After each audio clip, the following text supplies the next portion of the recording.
enjoyed the book, which is why I decided to see the movie. I just want to remind any listeners, please spread the word that this is the only show in the history of the universe that will discuss John Cassavetes and Abraham Lincoln Vampire Hunter with the same zeal. Yes.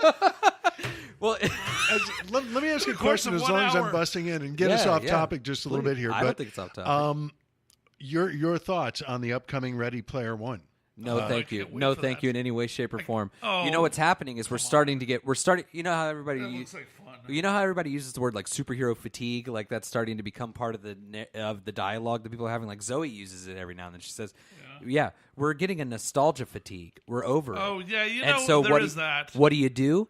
You get the guy who started the nostalgia craze with his fucking bullshit Indiana Jones movies. Oh my God! And I don't know if you remember this. When Lincoln came out, he said that he was done doing action movies, and that from now on he was only going to be doing dramas because he can do an action movie in his sleep, as he put it.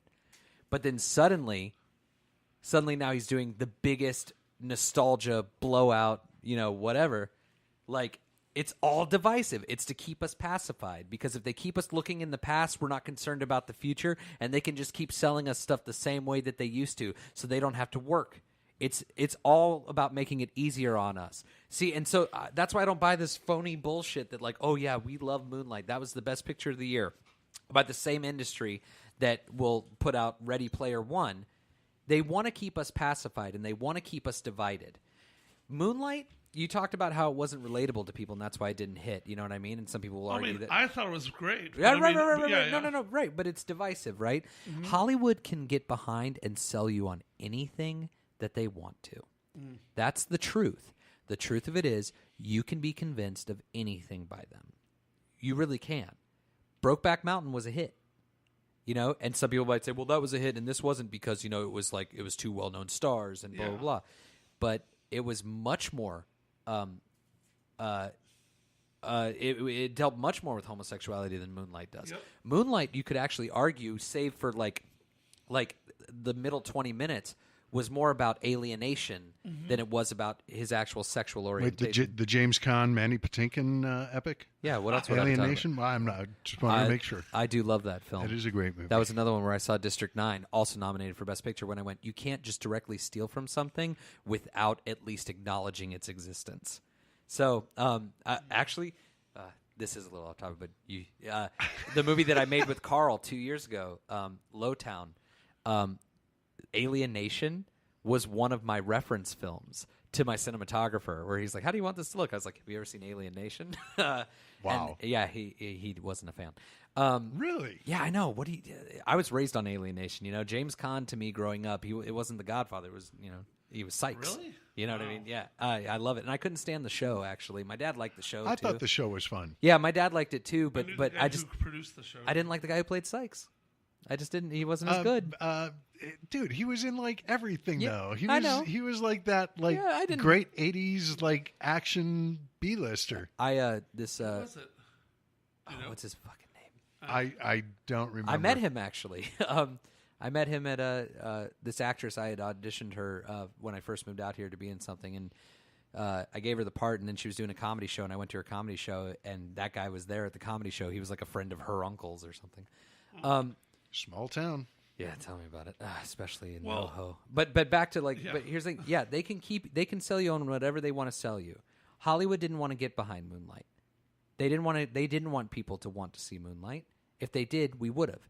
They wanted to be cool for liking Moonlight when you didn't. They wanted to seem better than you.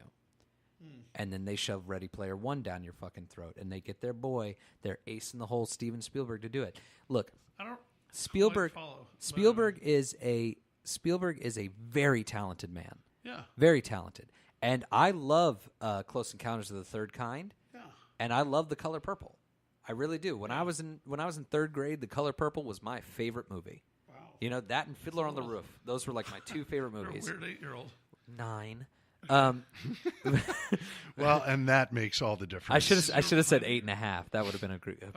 8.5.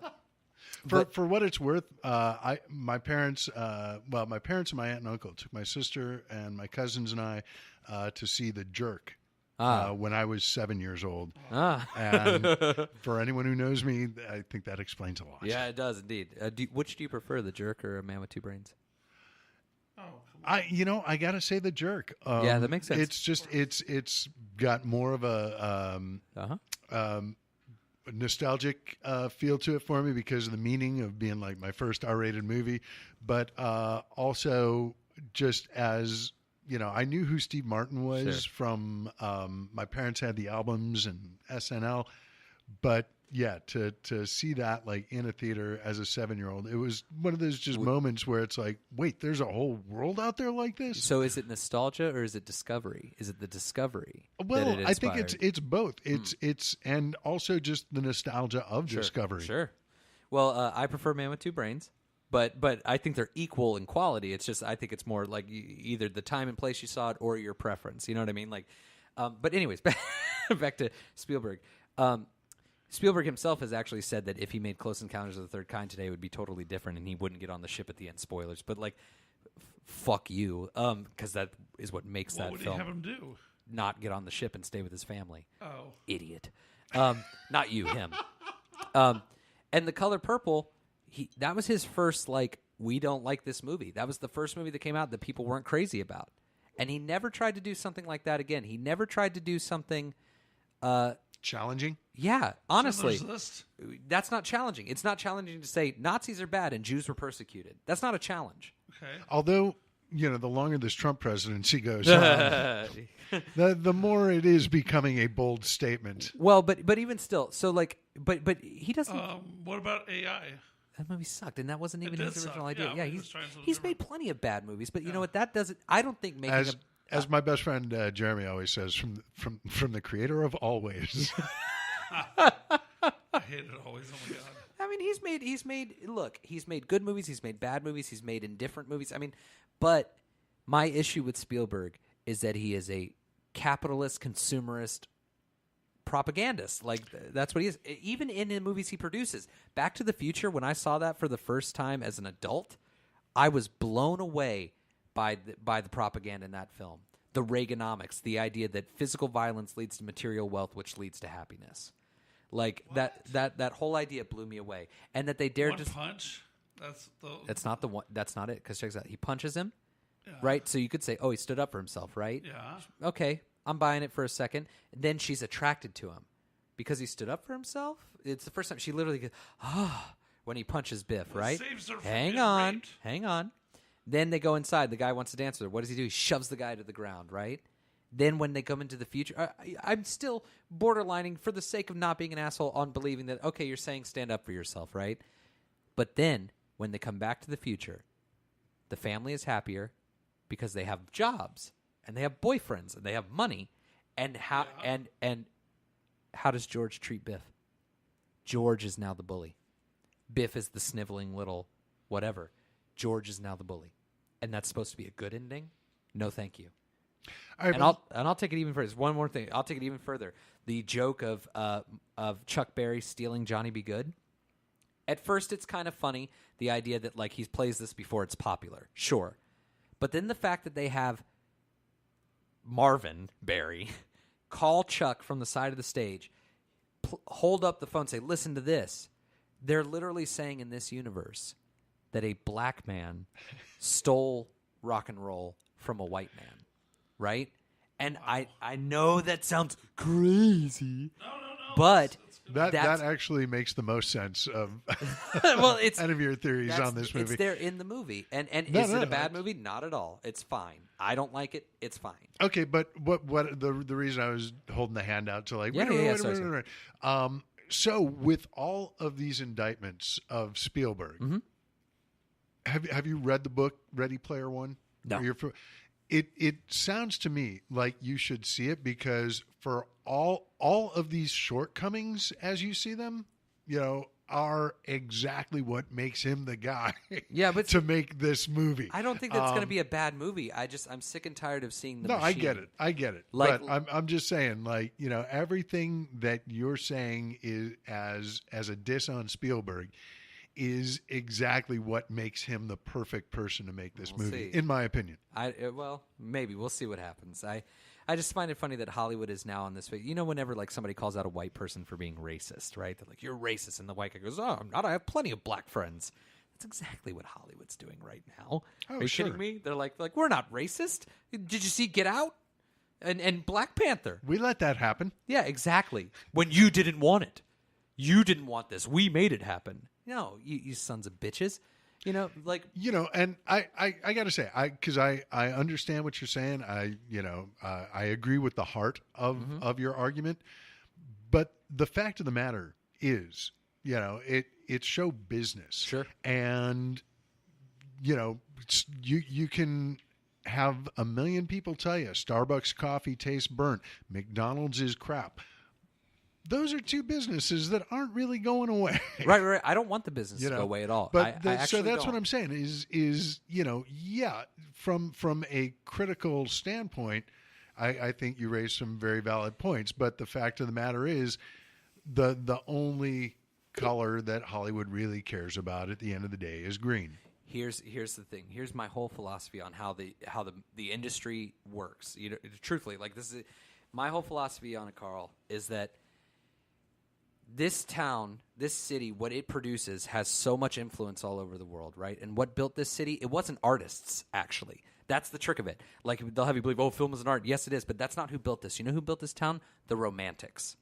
The Romantics. With the band that say, "What I Like About You"? Yeah, that's them. No, the Romantics. The people who said... they were able to do it because they heard the secrets that you keep when you were talking in your sleep. That's hilarious. They're one in a million, right? No, but seriously, it's the Romantics. It's the people who dared to say, "This is wonderful. This is exciting. This is inspirational. This is hopeful. This is beautiful. This is glamorous. This is exceptional. We are going to make these things that we want to see. We are going to manifest inspiration and ideas and creativity and beauty." And they put it out there, and at a time when the world needed it. When the world was just becoming aware of the world around it, like when newspapers were easy to access, when television was first starting to happen, when we started to see that there was a world around us and that we were all sad and miserable. Here came these people who said, "But things can be wonderful." Here came Frank Capra, you know what I mean? People like that, people who said, "Look at how wonderful things can be."